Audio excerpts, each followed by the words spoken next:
Swamp Thing is a standard Witcher 3 contract. That is to say, it's pretty good. It's atmospheric, has some good background lore on the monster Geralt is hunting, and has a choice for Geralt to make at the end, which is not all that common with the Witcher contracts. However, the reason I'm analyzing it today is because it also shows some of the inherent weaknesses to The Witcher 3's larger structure. Because in my opinion, Swamp Thing would be much more effective as a linear experience rather than as part of an open world game. But let's start with what you do in this quest. Geralt reads a notice in Downwarren about a monster killing people in the swamp and makes his way to Leslav, who is forever working on repairing this structure. Leslav talks about Swamp Thing, and once Geralt realizes he's not talking about the 1990s TV show of the same name, he decides to hunt down this thing of the swamp. Geralt eventually makes his way into this cave where he does battle with what turns out to be an ancient foglet. With that done, he heads back to Leslav, who not only is not done with his repairs, but also doesn't have the money that they agreed upon. Geralt then has a choice. Does he force Leslav to pay up now, or does he agree to come back in a week, hopefully once Leslav has made some modicum of progress on these repairs? So in a vacuum, this is all pretty good. The location is incredible. Crookback Bog has been home to some of the best stories that the game has told to this point. The problem is, with this being an open world game, you've been here like 3 times already. Assuming you're doing these quests roughly around the recommended character level, Ladies of the Wood, Return to Crookback Bog, and even Forefathers Eve will have brought Geralt to this hellhole. And while this location is still incredibly atmospheric, the game scales the enemies to match Ladies of the Wood, which was a level 6 quest, and fighting level 6 drowners during Swamp Thing, which is a level 12 quest, well, that's not super interesting or tense. It kinda undermines the location. Like, can you imagine Crookback Bog if it was designed more like Ravenholm in Half-Life 2? That would be incredible! Now, I do want to emphasize that I love the open world in The Witcher 3. This is one of my favorite games of the last decade, and the open world is incredible. I am just nitpicking. Like, these are the most minor nits that have ever been nitpicked. Nits are picked, not knitted, right? Whatever. I don't want to go down this rabbit hole because I've rarely encountered any lore on nits and whether or not they pick or knit. What we do get lore for in this quest are foglets. And like I discussed in my Merry Widow quest analysis, this contract does a great job of just expanding our knowledge on foglets. Foglets, by their very nature, are difficult to see in-game, so it's nice to get some descriptive dialogue about that from Leslav. And I think it's cool how the game mechanic of these things camouflaging into the fog is actually elaborated on here. Like, I didn't even realize that there might be magic involved, but these footprints are magically hidden until Geralt uses that handy artifact he got from Kira Metz. Tracks masked with magic. This is getting interesting. And things get more interesting when Geralt encounters this toxic greenish fog. No ordinary fog, this. The odor. Metallic almost. This fog seems to be the calling card of this specific monster, as you never have to deal with this hazard when dealing with other foglets. But it would be more interesting if this fog expanded beyond this tiny patch of land, because after this moment, he can breathe completely fine, even when getting to the foglet's cave. My guess is that their original intent was to have this hazardous fog be over a much larger area, but the fact that this is an open world game and so many quests happen in the general vicinity, I don't think they wanted random players to accidentally wander into this area while they were doing a different quest. Or maybe they just wanted to shorten the amount of time that Geralt can't breathe, because the people who did the subtitles for Geralt coughing here have no idea what they are spelling, and they wanted to minimize their embarrassment. Ak-ka-ak? That's the sound Geralt is making, ak-ka-ak? I guess I've been coughing wrong my entire life. Ak-ka-ak! Oh man, I have something in my throat.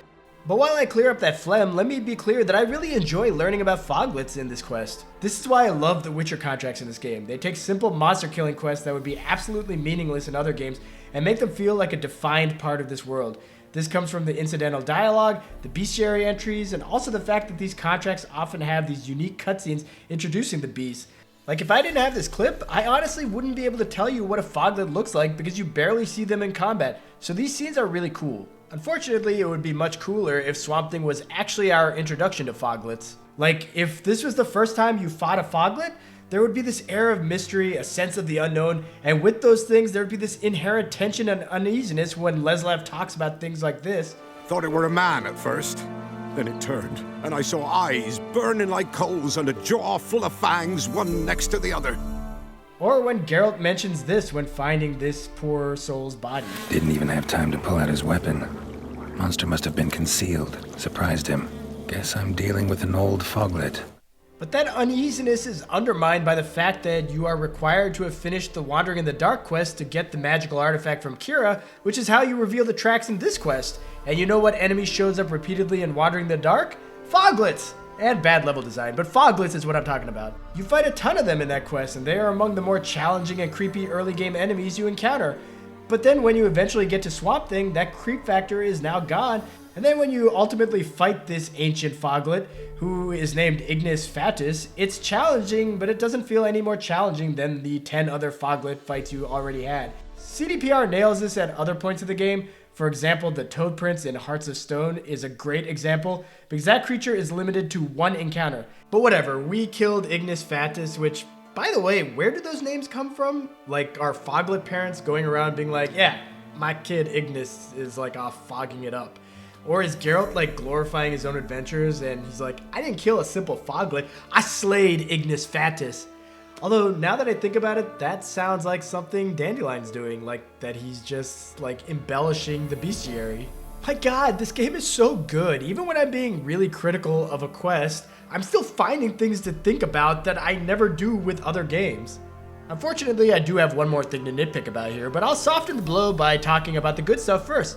Leslav is endearing, which is no different than every other quest giver in this game, but I appreciate how you learn a little about his suffering Pete business. It gives this quest some flavor, as the Foglet isn't just killing people, it's also killing this guy's livelihood. I were afeard. Now none dare venture into the bog. Camp stands deserted, and the peat there, master, it's the best sort.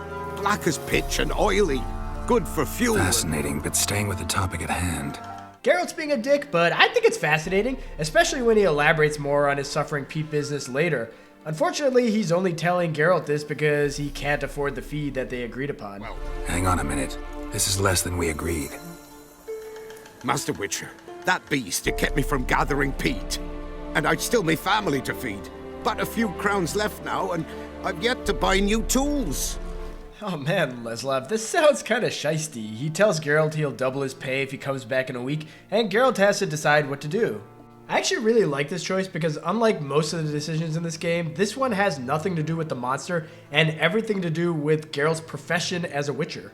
You see, one of the calling cards for Witchers is that Witchering is their job, and they do it for money. And oftentimes in the book and even in this game, we hear examples of Witchers getting screwed over by greedy civilians who don't pay up in the end.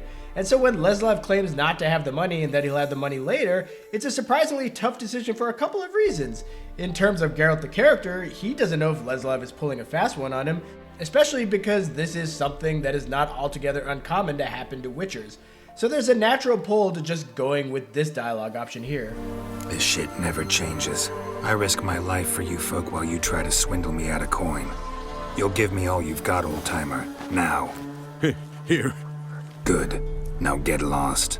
Geralt is so jaded here, it's like there's so much history with Witchers being treated like garbage that he's lost his faith in human decency, or at least he thinks it's the exception and not the norm. But there's another reason to just take the money now. Who wants to come back here later? Like, it's really worth it to risk leaving here and then having to come all the way back to Crookback Bog, this horrible cesspit of death, despair, and disrepair, all on the off chance that Leslav stayed here and is going to give you more money? Like, that sounds like a scam. But one in-game week later, Leslav is there, still in Crookback Bog, still having made no progress on repairing that goddamn shack, but the guy has my money. It's actually kind of heartwarming that he came through. This game is bleak enough. I think we deserve a win here in trusting Leslav. There, take it. Twice the sum, as agreed. I keep my word. Sure, second time around. Never mind. Thank you and farewell.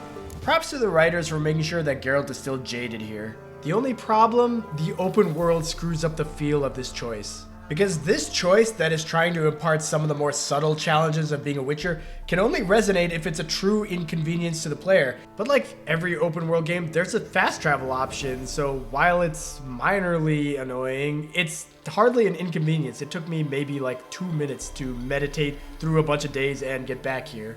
By having the game be open world, it trivializes and gamifies this attempt at a real world and relatable decision Geralt has to make. Because just clicking on a couple of icons on a map and repeatedly meditating does not feel at all like being a Witcher. But you know, it's a damn good game when these are the complaints that I have about a really minor side quest. So thank you for watching, and if you enjoyed this, please like and subscribe to my channel. I truly appreciate it. I do recognize though that my world is an open world, and with it being an open world, there are like millions and millions and millions of channels out there. It's hard to get my channel to stand out. Unlike, say, if my life was more like a linear level with really beautiful level design and like these exquisitely designed enemy encounters, it would be much easier to get you to like and subscribe to my channel in that case. That metaphor got away from me.